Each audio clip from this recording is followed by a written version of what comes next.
friends. Welcome back to the Old Fashioned On Purpose podcast. So here on the show, as you know, we talk a lot about choosing the more old-fashioned path. And a lot of times that manifests itself in a very practical way where we're talking about composting or permaculture or cooking from scratch or raising our own food. But I think there's another side of the old-fashioned lifestyle that maybe we don't give enough time to. And sometimes the most old-fashioned way to be is when we're making a choice on how we think and move through life. I don't know about you, but I see a very pervasive mindset in our modern culture. And it's this idea that life happens to us and that maybe we're simply victims of our circumstances and there's not much we can do to change the trajectory of what we're doing. And when I see so many people manifesting this in their own lives and what they're doing, I think one of the most powerful old-fashioned things we can do is to push back against that mindset. So today, I am so thrilled to be joined by Mike Roberts of the Converse Cowboy. Now, he is not a homesteader, but he is very heavily involved in the cowboy and Western lifestyle. And there's a lot of crossover there. You guys know that I've always been a horse girl and horses are how I got into this lifestyle. So I definitely feel some kinship there. But what initially drew me to Mike is his ability to dive deep into mindset and philosophy from a very down-to-earth perspective. And you've probably seen some of his quotes go viral on Instagram. He's a guy with a cowboy hat holding a poster board with the really impactful words. So, Mike, I am so excited to have you here today, and I can't wait for this conversation. Yes, thank you, Jill. Pleasure Yeah. to join you. Yeah, I think this is going to be good. I'm excited to bring your wisdom to my audience. Let's just kick it off. Give us a little bit of your background. How did you get so interested in mindset and philosophy? And have you always been like this, or is this more a more recent development for you? Yeah, I think it kind of found me, right? So I grew up playing sports, specifically baseball. I played all the way through college, and I don't know that I read many of those textbooks in college, but whenever I got out of school is when I actually started reading, and I started reading a lot of books on psychology and philosophy and laws of attraction and manifestation. All of those things just, I don't know, it just caught my attention. And so, um, if we back up to the sports, it's very applicable to that. Visualizations, vision boards, all of those things I had no idea about. Like I didn't really know how to articulate what I was doing. I hadn't heard about any of that, but I was doing it just kind of intuitively. And then I started learning more about it. The first book I would have read was Think and Grow Rich by Napoleon Hill. Yep. And it just opened my eyes. I was like, holy cow, this is crazy. this is the way this universe works, and so from there, like it led me down this path of just self-discovery, and I guess I'm just curious by nature, and books were my resource to find that, because I didn't know anybody. I'm from the South. I'm from Louisiana, and so that's very woo woo to talk about some of the stuff some of the stuff that I was reading, and so yeah, it wasn't until later in life that I really got into it, but it was kind of there. I was in sales, always competing, and always, had high ambitious goals, and I think I'm getting a little off track from your question, but yeah, like the mind, it's one of those things that's so powerful and so interesting to me, you're catching me at a very interesting time, because over the past, I don't know, about 6 months to a year, I feel like I've just had this mental static, right? Like a fogginess and not real clear on things, and so trying to figure all that out without judging myself for it has been interesting. And so just in the past couple of weeks, I've had a lot of clarity around that, and went back to some of the practices that I was doing when I felt my best, Yeah, I've been in those seasons of fogginess for sure. Yeah. And it's funny how I think when we advance, how easy it is to forget the basics. And sometimes it's just there's so much magic in the basics and going back what we know works. But I don't know if you're anything like me. I love growth. I love always stretching and reaching. And sometimes I can always be thinking there's something bigger that's going to solve it, where it's sometimes just going back to the simple stuff. Hmm. I agree. Yeah. So you mentioned, down in the South, the woo woo that people sometimes scoff at that. And I think, especially, I think one of the reasons that you kind of caught my attention is because you are speaking to these topics, like you said, law of attraction or mindset philosophy. And that's not really necessarily a cowboy thing. I mean, there's definitely wise cowboys and cowboy wisdom, but like to mix those two Hmm. together in the way that you do is not super common. And sometimes the Western mindset pushes back against anything that it perceives as that woo-woo-ness. So how do you balance that? Have you run into pushback there? Like, how do you sort all that out? Yeah. So I'll start from whenever I just had the idea of this show, the Converse Cowboy, and all of the resistance that I felt to starting this thing, because like you just said, it was like, gosh, nobody's going to get this. I'm a weirdo. I'm into some pretty unique stuff. I'm a real estate investor by day, but I also love this cowboy lifestyle. And I'm also into spirituality and psychedelics and all of, expanding my mind in any way possible. And so what I found out though is there's more people uh, there's more people that relate to what my content is than what I thought. And I get the messages and they say, thank you for doing what you're doing.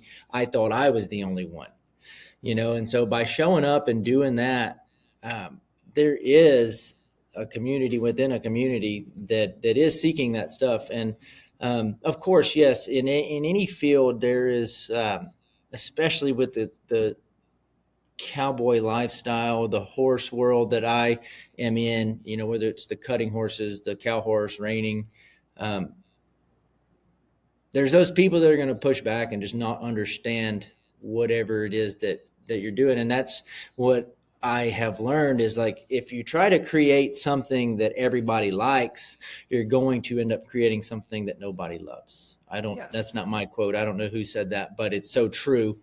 And so I try to remember that, when I'm creating content or I'm thinking about a show that I want to put together, I focus on me, as selfish as that may be. Like, what is it that, like, if I'm prepping for a show, like, why did I ask this person to come on? What do I want to know from them? And I let that always like settles the anxiety, that settles all of the negative chatter. Um, and it allows me to produce something that means something to me. And of course, the goal is to provide value to others. And I think in doing it that way, I hear people talk about writing a book. They the few people that I've heard talk about this, they'll think about one person. They have one person in mind that they're writing to, and so I think about that whenever I'm creating content. Whether it be a show or just social media, whatever. If I'm writing, um, and that one person is me, so Yeah. it's a very could be potentially viewed as selfish. But the intent, there is an underlying intent that I want to provide as much value as I can to my audience. Yeah. I heard someone say just the other day, I can't remember who it was, but basically the person that you can best serve is the person that you used to be. So to me, that doesn't sound selfish at all, just because I do the same thing in my own content. And the times where I have tried to serve the whole world, I end up speaking to absolutely no one. It's completely useless. But often, whatever Yeah, I find lights, yeah, go ahead. I was just gonna say, yeah, it's easy to get caught up in that pandering trap, where you Yeah. just try to pander to an audience or like what you think they may like or whatever that case may be. I think about that with singer songwriters, like writing a song that they are writing, when they create a new album. Um, it could be totally different than the album they did before, and you have a label and you have people who are putting pressure on you to do well. Well, if you buy into that, I just feel like you're setting yourself up for failure. Absolutely. Or Yeah. failure, and it depends on how you define success. Like, it may sell a whole bunch, but that singer songwriter may not be fulfilled because they didn't do what was true to them, I guess, at that time. Yeah. There's a tricky balance in going commercial and big on things, even with writing a book, because getting ready to launch my second book and dealing with the gatekeepers of those industries, whether it's publishing or TV or radio or whatever. I know there's a huge tension there, and I've felt it some myself. And How yeah, do you being true handle to that, though, yourself. Jill? I mean, My latest book, we had some very passionate discussions, and there were some things that I was like willing to compromise on, trying to be open-minded that, these people do know the publishing industry and there's things I can respect about that. But there were some like hard no's. I'm like, I won't cross over that line. So this is the hill I'm going to die on. And so, I mean, there was a lot of discussions, some hard fought ones, but I think you have to know where your limits are and stick with them no matter what. Even if you have to walk away, you have to stick with it. Yeah. What's the name of your second book? Old Fashioned on Purpose. So I saw that on your Instagram. I love that. yeah. Old Fashioned on Purpose. Yeah. So I'm excited. It was a journey, as all books are. I think when I talked to you on the phone that day, you said you had we were pondering the idea of a book. Are you still thinking of that, or is that something that's down the road? Yeah. No, that's about as far as I've got. I've been thinking about it. That's all right. And that's I do write. I mean, I write every single day, but gosh, yeah. What's the best way to say it? I am fighting the resistance, the procrastination, all of those things. The writing is the easy part to me. Like I write every day, and I get a lot out of that. But putting something out into the world for the world to read, that's a different deal. But yeah, it's all the feelings, the excitement and the fear, and yeah, for sure. So you mentioned resistance there, and you mentioned it a minute ago. I love the topic of the resistance. I mean, I'm sure you probably first heard it from Stephen Pressfield. That's where I at least first heard it. Have you read War of Art? Yeah, so you know Stephen Pressfield. Yep. I love Stephen Pressfield. So you said you had resistance when you started your podcast because you weren't sure how it would be received. I love asking this question of creators. How do you push through that, and how do you sort out resistance from also your intuition telling you this isn't the path for you? That's such a good question. I think I've asked that before to Stephen Pressfield. I had him on the show. You did? Oh my gosh, I'm so jealous. I'll plug him. The War of Art and Turning Pro were two of my favorites. And for those of you that don't know him, he's the guy that wrote The Legend of Bagger Vance, and that's what put him on the map as a writer. So the question was, how do I know what is resistance, and then how do I know what is like intuition trying to guide me along my path? Is that okay? Man, that's such a good question. I think you got to be hyper aware of what's going in and out of your brain, and constantly question, what is it? Like I journal every day and I meditate, and that's when I feel my best. And so if it's resistance, like this book thing, I truly feel like it's just resistance, and I'm fighting my own inner negative, like self-talk and imposter syndrome in a way. Like it just keeps coming back. That's the thing. Like it just won't go away. To me, that's resistance. It's like, and again, that's why I said you caught me at an interesting time. I just started kind of overcoming some of these things, and when I show up, it's like the anxiety and the resistance just keeps building and building and building. And it's like, it goes back to the quote, the cave that you enter, the cave that you fear to enter holds the treasures you seek. Yes. And it's one of like all of those fears are like the cave that I'm afraid to enter. And when I do, though, it's like this fulfillment, yes. And so, yeah, the resistance, gosh, it's, I'm trying to think of how to articulate that in a way that will make sense. I think it's just those things that just keep nagging you and keep showing up in ways. My intention lately has been like, show me a sign, like give me a sign that this is what I'm supposed to do. Mm-hmm. Like, I want you to make it very clear to me, universe, that this is the path I need to go on. This is the path. So yeah, I'll end it there because I'm just rambling on at this point. But how would you answer that?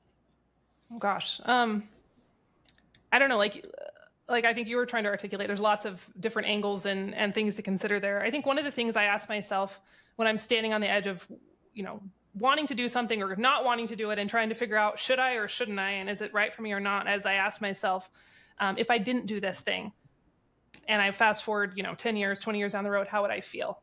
And if I feel instant relief because it wasn't meant for me, or I'm like, oh gosh, I shouldn't have done that anyway, then I usually have my answer. But if I feel like a twinge of regret or missing out, or just wishing I had taken the leap, then that's usually I know that I need to push through the fear and do it anyway. So it's not Hmm. foolproof, but that's how I kind of, I pretend like I'm on one of those choose your own adventure books, and I picture both outcomes and sit with that feeling and just kind of analyze it a little bit. Oh, I love it. But I love that topic though, because I feel like, um, so many people feel that resistance for the first time when they're going to do something big, whether that's start a podcast or write a book or buy a homestead or, Hmm. start riding cutting horses. And a lot of folks, if they're not accustomed to it, immediately think it's not for them. The universe is telling them no, God's telling them no, however they want to phrase it. It's not supposed to be. And I'm like, wait, like sit with that first. Don't just don't take it at face value. So I think it's such an Yeah. important conversation. Yeah, and it's tough. I'm into a lot of different things, and so I think sometimes it just comes down to prioritization. Like if I'm not getting certain things done, or if I'm not able to do the things I want to do, well, I don't have. It's a sign to let me know, like my systems aren't in place to allow me to do all of the things that I want to do. Mm-hmm. If that makes sense, because Yeah. there's times where I find myself journaling a lot. I'm like, I don't have time. I don't. There's not enough time in the day to do the things that I want to Yes. do them at the level that I want to do them. Yeah. I very much relate to that because I Yeah. want to do it all at a very high level, and that is not possible. So we have to pick and choose. Yeah. Yeah. So I'm curious, Mike, you've read a lot of books, you've read a lot of older books, the Stoics and such. How do you see mindset shifting over the centuries or millennia? Because I know one of the questions I love to ask here is, how did we get to where we are as a modern culture? And it feels like, to a lot of us that our modern culture mindset's pretty bad, pretty low. Do you think it's always been like this? Do you think people have always struggled with these same limiting beliefs and such? Or is this more a symptom of our modern era? Yeah, I think again, Ryan Holiday has made the Stoic philosophy thing cool, and just in reading some of his books, you read the writings from Marcus Aurelius and Seneca and all of these guys, and over 2,000 years ago, they were dealing with the same stuff that we would deal with today, and so I don't think it was all that different. What we have today, yes, we have more technology, we have um, more access to our neighbors than what they did, which maybe not such a great thing at times. But if you look at evolution, like we were always like seeking to be part of a tribe. We were seeking to be part of something, not to be cool, but just to survive, right? And so that's the Mm-hmm. hardware that we're born with. Our human brains through evolution. It's I think about this as a creator. Um, creating content. It's you want people to like you. You want people to like the work that you do. Um, and it's just that's the hardware that we were born with. So I think what's important to us now, like is what was important for survival then isn't necessarily important right now. And so it takes mindfulness practices, and massive awareness to be able to rewire the software that we have. Yeah. Does that answer your Yeah. question? It does, yeah, and I think that's such a great point. I think of that a lot in terms of food, but you bringing it into this mindset discussion, I think is crucial. I always think, we're wired that if you find fat or sugar in nature, if you're in a survival setting, you need to eat as much as you can because it's going to keep you alive. Right. Whereas, our modern culture now we have that everywhere, and that's why we're all struggling with health. It's a mismatch, right? And it's Yeah. that awareness and that being able to kind of override what our brain's telling us and go, no, I know better. I have to be aware here. I think it's that same thing. And Right. it's cool to bring it into this discussion. So you have interviewed a lot of super cool, super successful people on your podcast, the Converse Cowboy. I'd love to know if you've identified any traits as you've talked to all these different people from all these different walks of life. Are there any common threads kind of woven through their stories or their mindsets? I think so. I think I often find myself um, in this state of envy with a lot of my guests because they have done the thing that they are doing for a very long time, and it's like they found that niche very early on in their life, and that has somewhat set them up for success. And of course, they went through the struggles and they went through everything.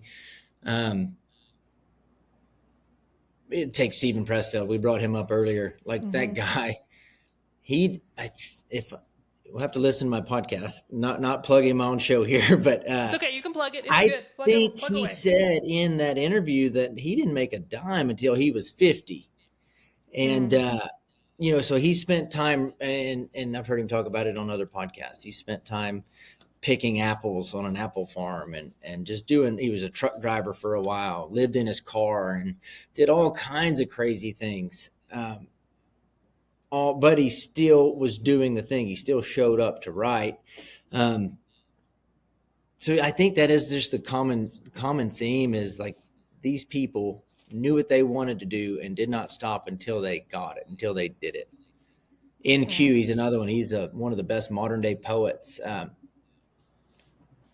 Yeah, same deal. I think he was 30 before he actually started getting paying gigs. Um, and you look at any horse trainer, the same deal. They had to work their way up through the ranks, and so it's nothing like I don't have like a there's no like golden ticket or like life hack to get there. And I think that may be the most important thing to realize is we live in this microwave society where we want everything to happen. We want to see the results immediately, and it just doesn't happen. Not to get to a level of mastery. You can look at the Malcolm Gladwell 10,000 hour thing.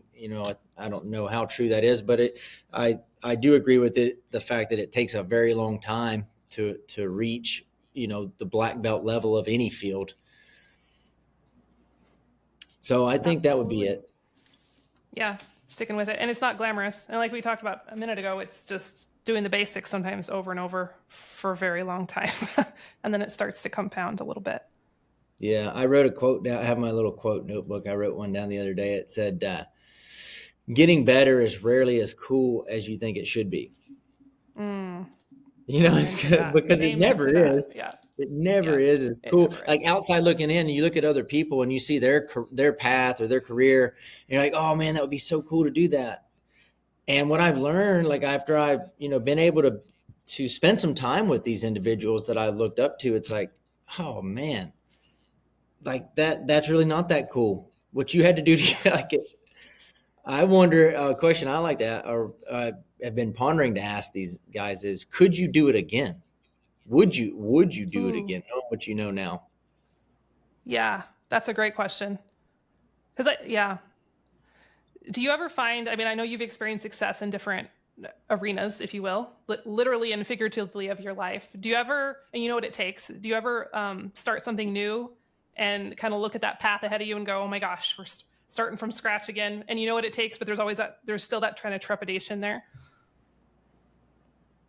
Yeah, but not in the way you may think. Like it's not that I'm scared of doing the work. I'm scared of not being fulfilled by because my thing, like Hmm. I'm going to achieve it, whatever it is. And I know that may sound bold or arrogant, but like No. I will achieve whatever I set my mind to. And so that scares me because I have like blind persistence. And so that is where some of that resistance comes in. Like, um, I'm talking about writing that book. Like, if I do all of this work, is that going to fulfill me? Like, why is it that I Hmm. want to do this thing? Um, Money's not like, I fortunately have set myself up in a way through investments that, money's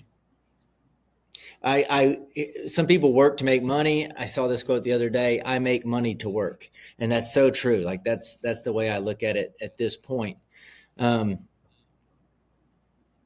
so yeah, I don't know. Again, like I don't know if that answers your question, but I just find myself like questioning: Is this going to fulfill me?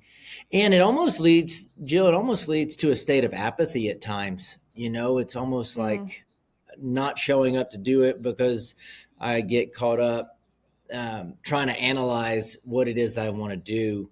and be, because that's the thing. I know I'm going all over the place here, but we only have a limited amount of time, and I tried almost to a fault so hard to optimize my time and to be as efficient as I can Yeah. with my time, and so I'm very careful as to what I say yes to, what I say no to. Um, so yeah, still figuring it out, still, day to day. I think that's such an interesting perspective because most people I run into are still in the stage of, I don't know if I have the grit or the resilience to complete it. And you've moved past that to where you're like, no, I'll do it. I'll latch on like a bulldog and I'm not going to let go. But is it worth it? And I think that's a fascinating thing to chew on. I've never heard anyone explain it quite like that. What do you think? Because I know you're obviously a very growth minded person. You're hungry for getting out of your comfort zone and doing big things. What do you think makes some people hungry for growth and others not so much? Do you feel like some people are just wired that way? Have you been able to pick up on any of that through your readings and your interviews? I'm always really fascinated by that, because I guess because I'm wired that way as well, and I wish I could bring it to more people, but it seems like sometimes folks just won't latch onto that. That's an interesting question. Nature versus nurture. Like, I don't know that I'm qualified to answer that, but like in my opinion, like in my experience, I think it is your surroundings. Like, it's who I think that has more of an influence than what you're born with. The people Mm, around you, the environment that you're around, um, I think plays a very big role in who you are to become, what your interests are going to be in. Um, yeah, I think it's your environment. yeah, I agree. Which is, I think, good news because that means we're not just stuck with our genetics or our family of origins. Well, But yeah, and there's, that's a yep, 100%. That's a good point, and I find myself questioning that at times, and like when I've been successful, it's because I seeked answers from people that have been there before, that have done the things that I wanted to do, and not only did I learn a whole lot, they also shaved off a lot of time of that learning mm, curve. The lessons learned.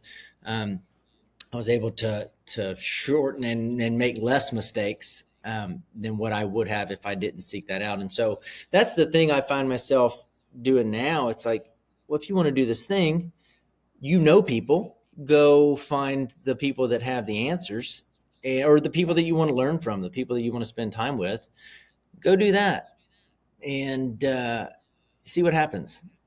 yeah, yeah. A good mentor can drastically shorten it. It's amazing how Mm-hmm. that works. But you got to put yourself out there, which sometimes that's for me the hardest part. Is like I know I need to go talk to, and then I'm like, oh, but it's uncomfortable. I'm gonna feel weird, but got to just push through it. Yeah. Yeah. You posted one of your poster board quotes. You posted the satisfaction of one's curiosity is one of the greatest sources of happiness in life.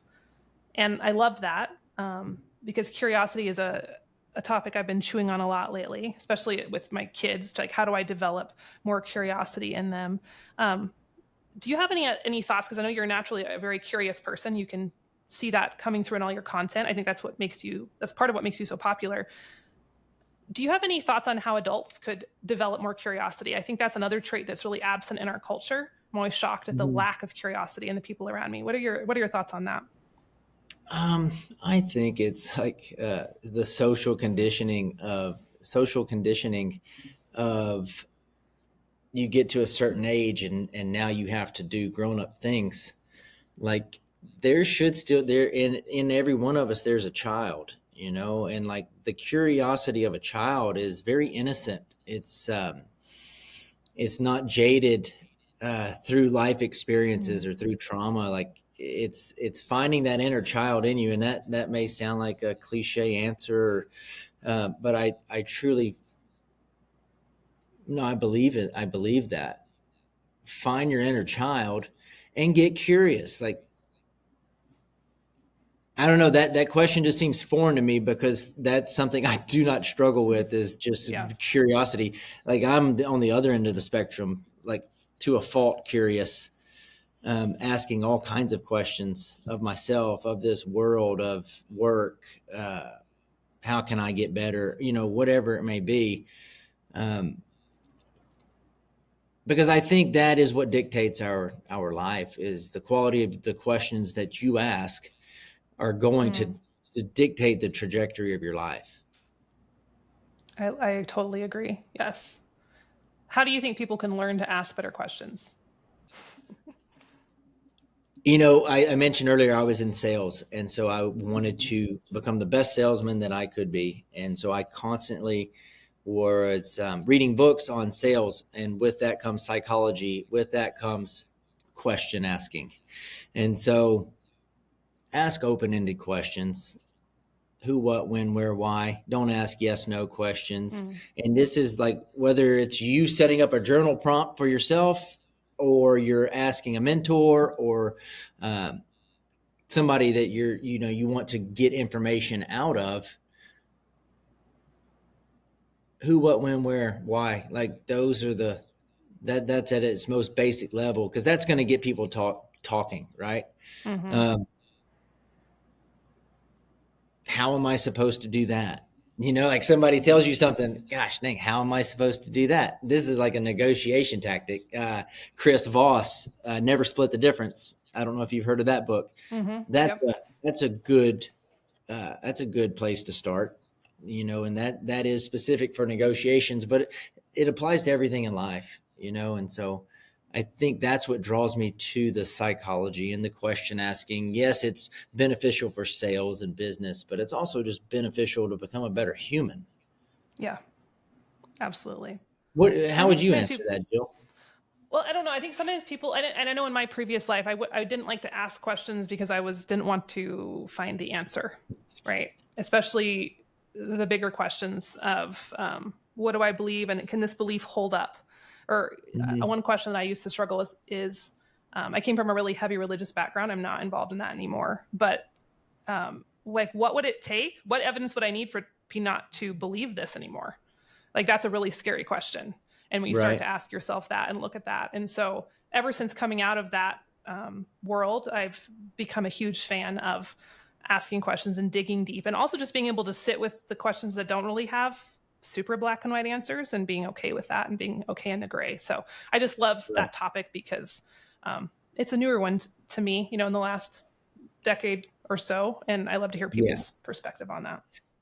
You said something that just triggered a thought to me. I think another reason I would call myself a good question asker. Um, Mm-hmm. Assume you know nothing about it, about a topic, about anything, about whatever it is you're wanting to get better at. Assume you know nothing, and it'll be interesting to see where that will lead you, and what questions, even if you Mm. think you may know something. Because I think a lot of times people are scared to appear that they don't know the answer. So, like, Yes. if you can get to the place mentally where you're okay showing up and not knowing the answer, um, people are going to see you as human, and people always want to help, right? People always want to give you advice. I can't say everybody, but for the most part, humans want to help other humans.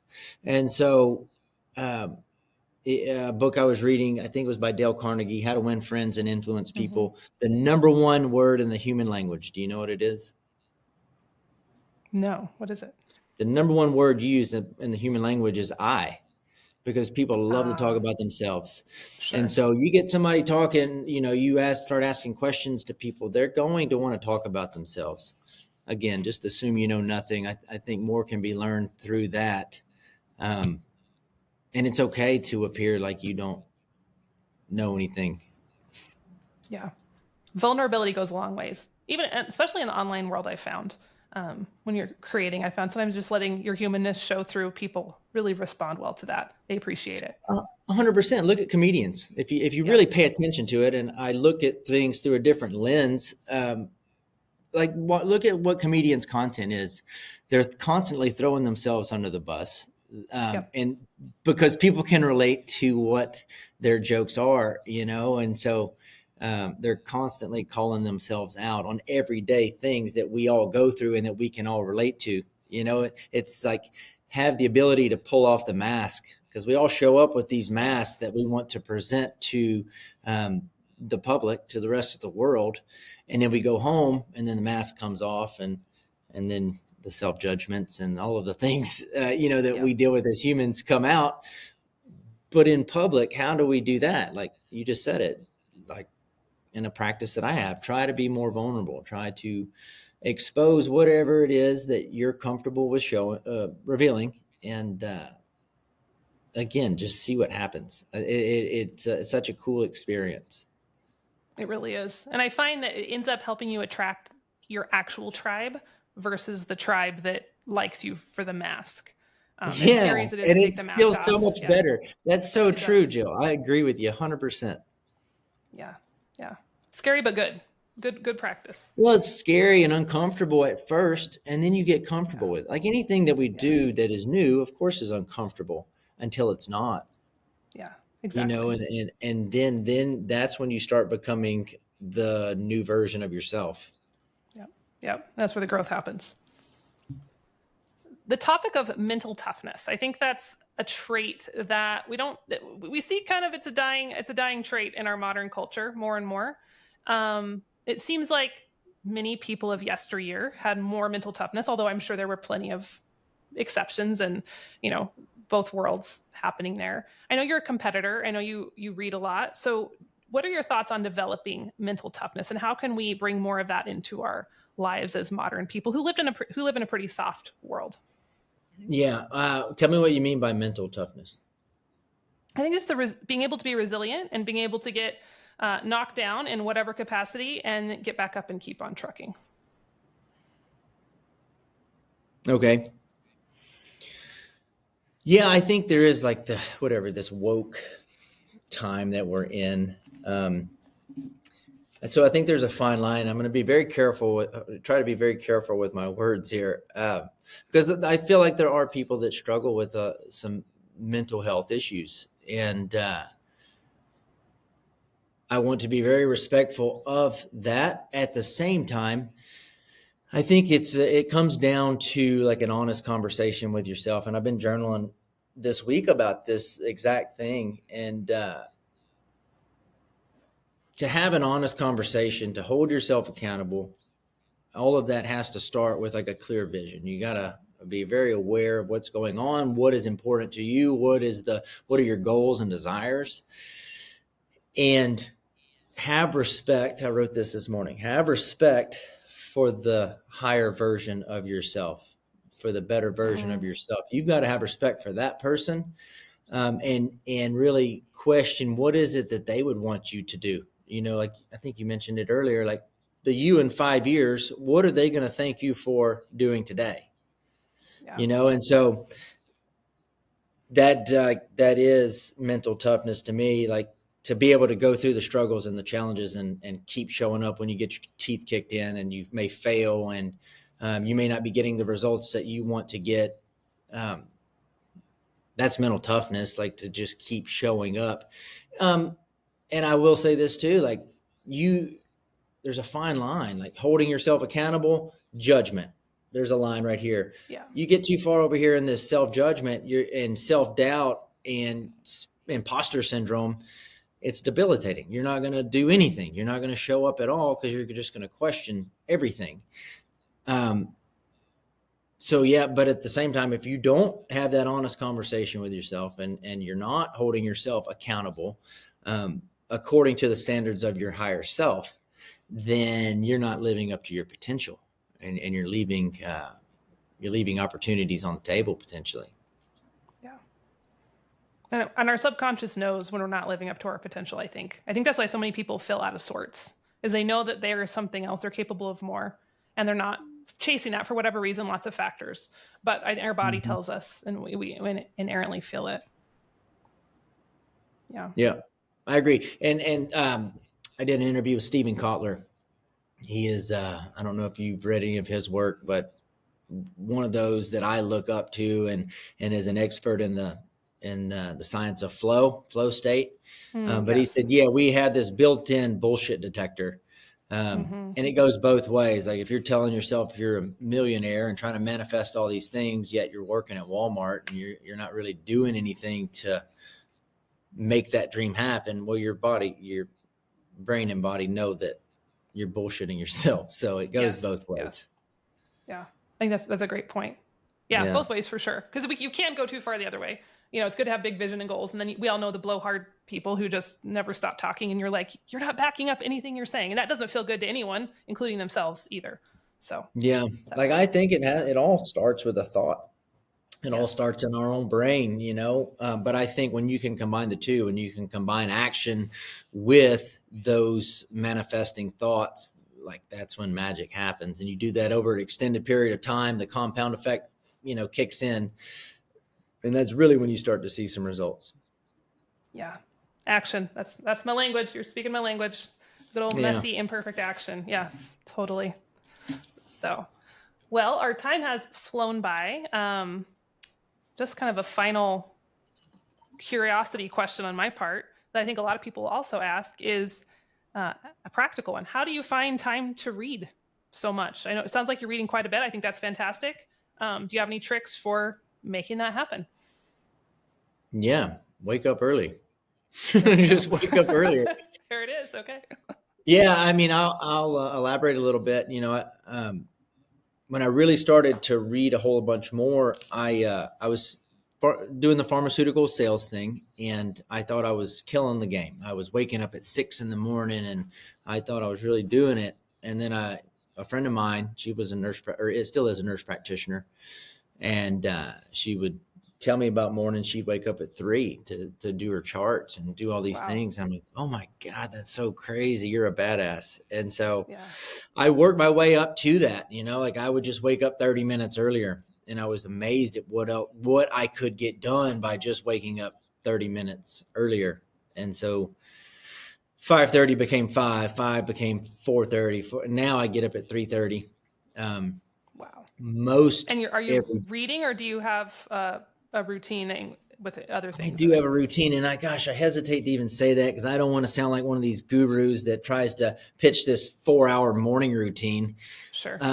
But it works for me. I do wake up, I read, I write, I journal, and then of course meditate. And what I have found, and that's why I think I went through that mental fogginess. I kind of fell out of some of those mental practices, or at least the consistency of them. And gosh, man, it was rough. And Yeah. I've recently got back into that, and I'm like, well, shit, that's what works for me. It may not work for you or somebody else. It's just what works for me. And so, and the reason why is because my phone is in do not disturb. I don't look Yes. at social media. I'm not looking at emails. My phone's not ringing. It's just kind of my time, and to focus on me and what's important to me at that time. Um, for anybody that's wanting to read, I like the book, the old school fashion. Read a book because I can highlight, I can tab Yes. pages, I can go back and reread it. I also like audiobooks for those of the people that are listening that want to make the excuse and they may not have time. Let me rephrase that. They may not make the time. They may not want to make the time to read. Their audiobooks are great, but when you can do both, I feel like that's when I really learn the most from these books. Is I may listen to part of a book on the way home today, and then I'll read that chapter tomorrow, or read a few pages from that chapter tomorrow. And that's the thing. Sorry, I'm going on this tangent here, but people tell No, me, keep they going. ask me that all the time. How do you read so much? How do you read so much? Man, start with like the Daily Stoic. That's one page a day. And if you do that, at the end of the year, most likely you're going to at least have read one book. You know what I mean? So Yeah. don't think you have to sit down and read for hours. Set a timer. Read for 5 minutes. Read for 10 minutes. Just a little bit will do a whole bunch. And James Clear, he has a book called Mm-hmm. Atomic Habits. And he talks Yes. about that, just showing up for yourself consistently, even just 2 minutes a day.